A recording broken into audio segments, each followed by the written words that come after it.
Yeah, a level check. It's going to be a level check during the game this weekend for South Africa versus Italy. A level check for both teams, in fact. I think Italy are coming off the back of a couple of fantastic performances, really, and good results against quality opposition. Particularly last week against Australia, I think it was the first time in their history they've beaten Australia. Australia tripped up and they made way too many changes before the test match. They underestimated Italy and they paid the price. So well done, Italy. By the way, I haven't reviewed that game, but they really did play well. But now it's a good level check for them coming up against truly world-class opposition in the Springboks. Level check for Springboks in terms of they have lost the last two test matches that their first side has played against the top teams in the world, Ireland and France. Really tough start to their autumn international series, you've got to be honest. But they played a bit of rugby before in the Rugby Championship, so yeah, they were very unlucky, particularly against France. I mean, they really should have won that game, but hey, it's history now, and it'll go down in the record books as a loss.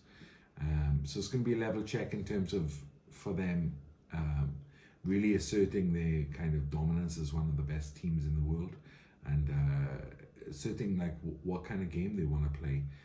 We'll get into more of that later, but I think this is going to be very interesting. It's like how they actually choose to approach this game.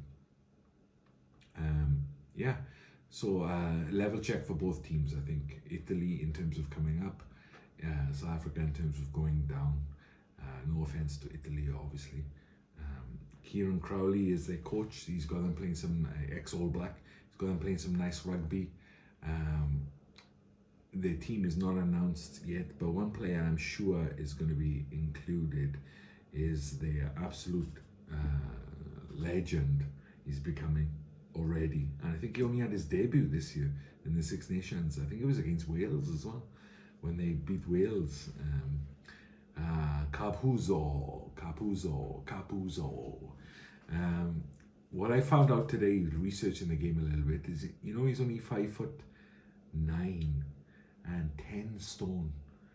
So that shows you what such a beautiful game rugby is. Like someone of that stature can actually compete against these huge guys that the players tend to be these days.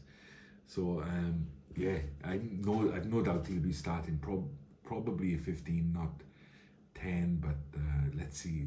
I think the Italian 10, the dead-eye goal kicker, he's injured, so let's see where he starts. But he scored two tries, I think, against Australia, and yeah, he's looking fired up, and he's just a joyful player, like very good to watch.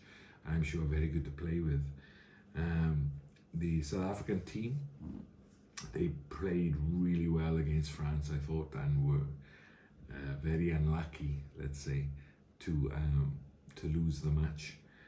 They've made a few changes, so I like that about the coaching staff of South Africa. Rather than trying to, like, every game try completely different things, they're trying to sculpt a team ready for the World Cup, or a squad even, and it really feels like they are building towards something. Every performance seems to be a little bit better with them, and they seem to be finding out what players are capable of.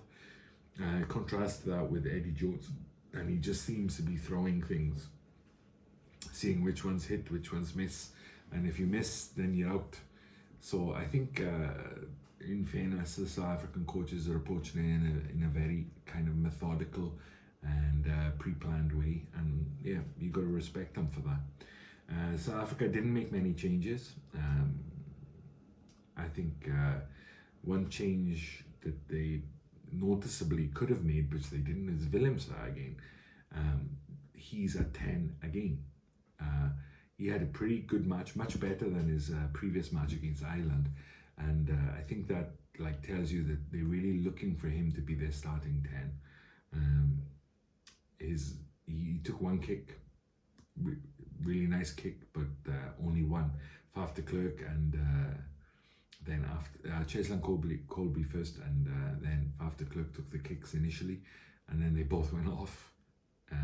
obviously Chesland had the injury, and then Faf was subbed, and then Willemse took a kick and he knocked it over. So hopefully that will gain him a bit of confidence, because it was a pressure kick. So that's what they want from him, definitely. Apart as other notable changes, there are more changes in the back row, obviously. Peter Steftoy got the red card. Is as of now, his disciplinary hearing is not being concluded. So they put the I think it's Mostad, not Mostad. He put the second row anyway. The second row at number 7, which is interesting.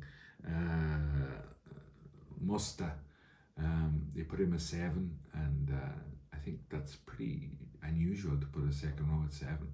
Unless I've got it wrong, please let me know in the comments if I have. But it seems like he's starting at 7. So Italy are trying to play a fast game, so I'm not sure it's going to benefit South Africa to have like a second row. I playing second row myself. 7 is not a position I often relish playing, if I ever did. And yeah, so that's interesting. Stormers second rows, finally Eben, the Man Mountain, who was fantastic last week against France. He really was fantastic. He's been great all season, actually. One of the stand-up players for the Boks. And but he's getting like a semi-rest. He's on the bench. And they got 2 of the Stormers, second rows, starting for the South Africans. Let me see if I can get the names right. We've got Salman Morat and Marin Aurier. I hope that was close. But apparently they're quite the duo, so it's going to be interesting. I don't know, I haven't seen them play much, so it's going to be interesting to see how they go. They got big boots to fill in terms of the second rows for South Africa. And second row is always a position which is key for South Africa through history. They've had some fantastic second rows through the years. So yeah, they've got a lot to live up to, but I hope they take their chance. Faf is getting a start again. I think it was good for him to be dropped and like give him a level check as well. Look, you're not indispensable to the side, and you need to play a little bit better. You need to like tighten stuff up. He made 1 loose kick on last Saturday, and apart from that, he was, pretty immaculate. So a good performance from him, and he deserves a start, I think, at 9. The other guy's been playing, Jason Hendrickson, I think it is. He's been playing well. He's a good player as well, and it's a positive decision for the coaches to make, because both players seem to be really, putting in good performances for their position. So let's see how Faf goes as a starter this week again. And there's a change in the centre, which must be interesting. Again, I don't know a lot about this player, but seems to have good reports. But one player I'm glad is starting is Willie Leroux. He seems to be kind of a divisive figure in world rugby. You either kind of love him or hate him. But I gotta say, I love him. I think he's amazing. He's a real good playmaker and really passionate. And him and like Etzebeth and Khaleesi and Willie Leroux will really seem to be the heart of that South African team last week. They particularly Willie Leroux, he really tries to get the backs going, and he's always hungry for the ball, and he's gets fired up, but he's got beautiful skills as well. So I've really grown to like him, watching him this season. I don't know whether he's has a resurgence of form, whether he was off form for a couple of years, but I can't see why he's left, why he was originally left out of the side. He seems to be, like I say, the heart and soul, particularly of that back line. That beautiful flat pass he made last week to put in the winger was absolutely fantastic. So I'm glad to see him starting, and let's see what he can do. As for results, Italy, I'm sure, will put up a good show. They put in a good performance. I'm interested to see how South Africa approach the match. We had the coach earlier saying that they tend to adapt their game plan depending on the team they play. Now that's an eternal question within any sport, team sports. Do you play your game from the outset, or do you try and play a game plan that is most effective against your opposition's game plan? I tend to lean towards the fact that you play your game. If the opposition can like overcome that, then you adapt. You know, you got to have that plan B.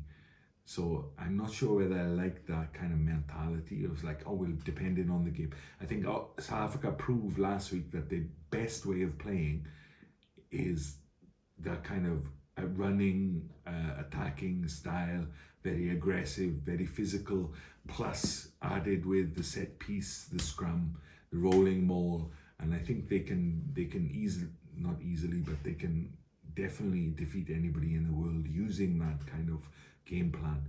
When they try and play more conservative, I feel they leave themselves open a little bit. So I hope they won't revert to that style, because they've proved now, and I'm expecting, and I'm sure South Africans are expecting them to maintain that up and through the World Cup, up to and including the World Cup.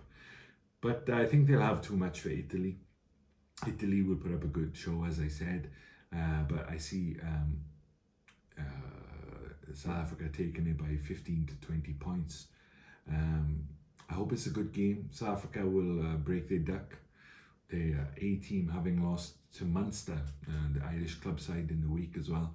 They're going to be hurting a little bit, despite their good performances. I think they're still going to feel it, and yeah, they're going to be happy together when they get it. So I'm going for South Africa 15 to 20, but yeah, Italy on the rise, and it's nice to see. World Rugby is all the better for it. So hope you enjoy the game. What do you think of my predictions? And what are your predictions for the weekend? Let me know in the comments. Like and subscribe, and I'll see you later. Cheers. Bye-bye.